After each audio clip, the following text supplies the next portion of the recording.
Hello students, welcome to my YouTube channel Sam Studies. आज की इस वीडियो में हम कॉस्ट अकाउंटिंग के बारे में स्टडी करेंगे। इसमें हमने कवर किया है firstly what is cost accounting, meaning, definitions, objective और फीचर्स के बारे में हम प्रॉपर इसमें क्या करेंगे, डिस्कस करेंगे।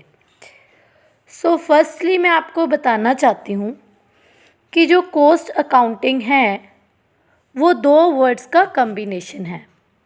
First is cost and second is accounting. Cost का सीधा सीधा क्या मतलब है, क्या मीनिंग है? खर्चा, लागत।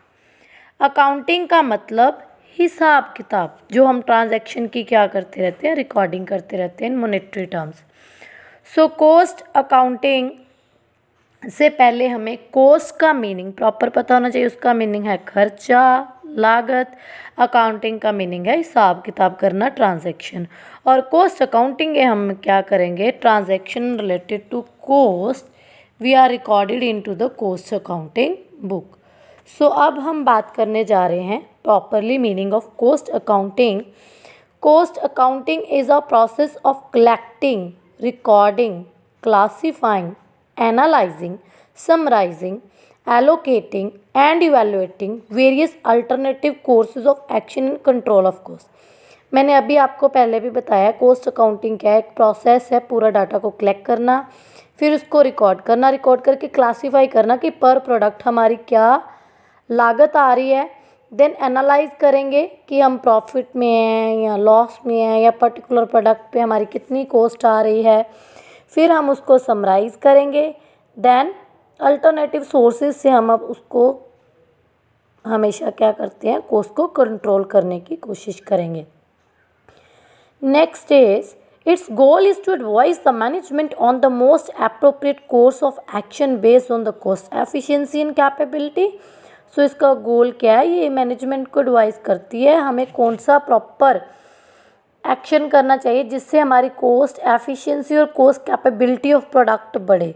सो कॉस्ट अकाउंटिंग एक एडवाइज़र का काम करती है फॉर द मैनेजमेंट। मैनेजमेंट इससे डिसीजन अच्छे लेती है। For the decision making we also do cost accounting in the business.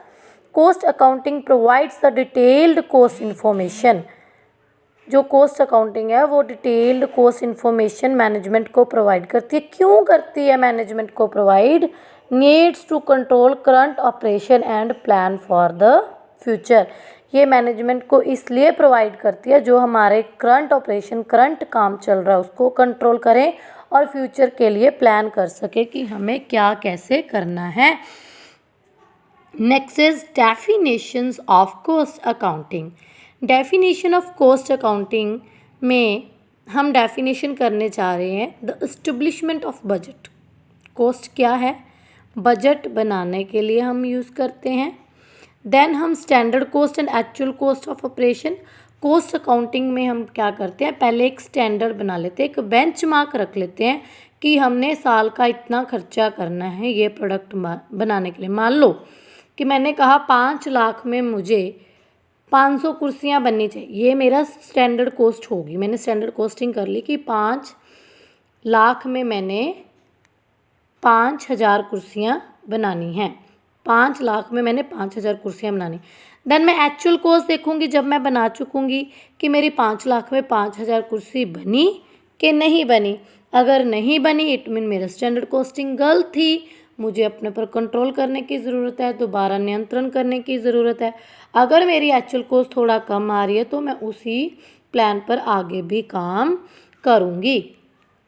So cost accounting is defined as the establishment of budget, standard cost and actual cost of operation, process, activities और products and analysis of variances. Variance कैसे निकलेंगे? Standard cost minus actual cost.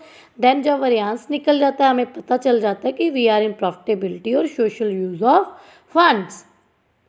Next is cost accounting is accounting for the cost aimed at providing cost data, statements and report for the purpose of managerial decision making. Cost accounting क्या है? Cost accounting का main M यही है कि ये provide करे proper cost data and cost statement management को। किस लिए? ताकि जो मैनेजमेंट अच्छे डिसीजंस ले सके। Now we are discuss objectives of the cost accounting. First is to control cost by using various techniques such as budgetary control, standard costing and inventory control. सबसे first objective क्या है cost accounting का? सबसे first objective cost accounting का ये है कि various technique से कॉस्ट को कंट्रोल करा जाए।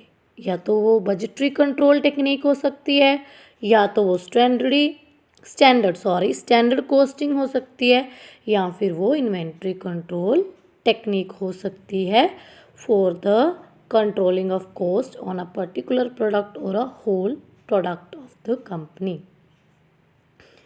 Next objective is cost accounting to provide information for the decision making and planning to formulate operative procedures. जो कॉस्ट अकाउंटिंग है वो इन्फॉर्मेशन प्रोवाइड करती है मैनेजमेंट को, क्या करने के लिए? डिसीजंस लेने के लिए। किस चीज़ के डिसीजंस? कि हम अपने ऑपरेटिव प्रोसीजर में कैसे काम करेंगे, किस पर्सन ने क्या काम करना है, कहाँ पर कितना पैसा लगेगा, कौन सी मशीनरी के थ्रू होगा, डायरेक्ट मटेरियल कितने का आएगा, इनडायरेक्ट मटेरियल कितने का आएगा, किस किस सप्लायर्स लेना है। इसके अंदर हम सारी इन्फॉर्मेशन कॉस्ट अकाउंटिंग के थ्रू ले सकते हैं for the better decision making. Then third one objective is to help in directing and controlling operation. बार बार ये बात घूम घूम के आ रही है कि ये डायरेक्ट करने के काम आती है और कंट्रोलिंग करने के काम आती है। देखो अब मैंने पिक्चर दिखाई हुई है नीचे, एक आगे चल रहा है पर्सन, मान लो कि वो मैनेजर है, सीनियर मैनेजर है, वो अपने एम्प्लॉयज़ को नीचे साथ में लेकर चल रहा है, डायरेक्ट कर रहा है कि हमने ये काम ऐसे करना है। सभी एक दिशा में जा रहे हैं, जब सभी एक दिशा में जाएंगे एक पर्सन उनको ऑर्डर करेगा, ऑटोमेटिकली वो काम अच्छा होगा। जब इंजीनियर, प्लानर, मेंटेनेंस सभी कंट्रोल में हो गए, मेंटेनेंस ने ये काम करना है, प्लानर ने ये काम करना है, एम्प्लॉयर्स ने ये काम करना है, इंजीनियर ने ये काम करना है, तो टोटली क्या हो जाता है? फिर कंट्रोल हो जाता है। प्रॉपर हम उसको सुपरवाइज करते हैं और टाइम टू टाइम चेक करते रहते हैं। Next is to ascertain costing profit. Mainly हम कॉस्ट अकाउंट इसलिए भी करते हैं कि हम पर प्रोडक्ट कॉस्ट को जांच लें, असर्टन कर लें कॉस्ट को, क्योंकि कॉस्ट अकाउंटिंग क्या है? It is a technique to ascertaining the cost. ये एक टेक्निक, एक प्रोसेस है पर्टिकुलर प्रोडक्ट और प्रोडक्ट्स की कॉस्ट को असर्टन करने के लिए।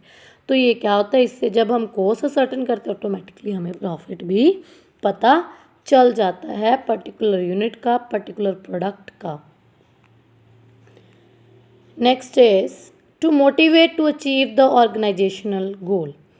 जो कॉस्ट अकाउंटिंग है वो मोटिवेट भी करती है एम्प्लॉयर्स को भी, मैनेजमेंट को भी, क्या करने के लिए? ऑर्गेनाइजेशन के टारगेट्स क्या हैं, ऑर्गेनाइजेशन के ऑब्जेक्टिव्स क्या हैं, उनको अचीव करने के लिए। Next is to measure the performance of manager and sub units within the organisation.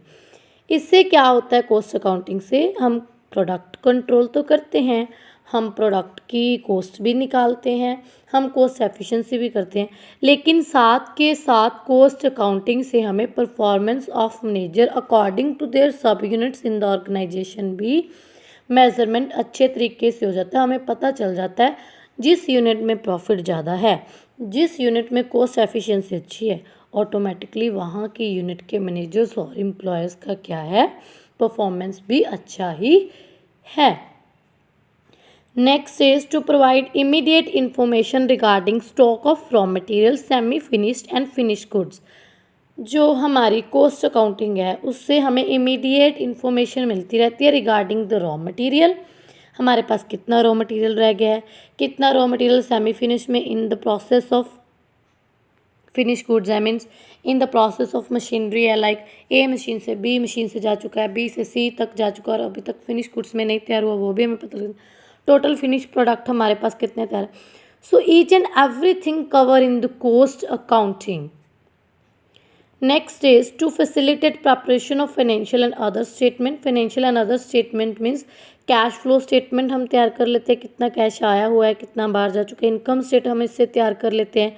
Balance sheet हम तैयार करते हैं। प्रॉफिट एंड लॉस को हम अच्छे तरीके से इससे देख लेते हैं कि particular unit particular product wise diversification हो जाता है हमारे पास कि हमें प्रॉफिट हो रहा है या लॉस हो रहा है। सो इस वीडियो में हमने क्या क्या किया, meaning of cost accounting, definition of cost accounting and objective of cost accounting. Next part हम पार्ट 2 में कवर करेंगे scope and needs of cost accounting. Thank you, have a nice day.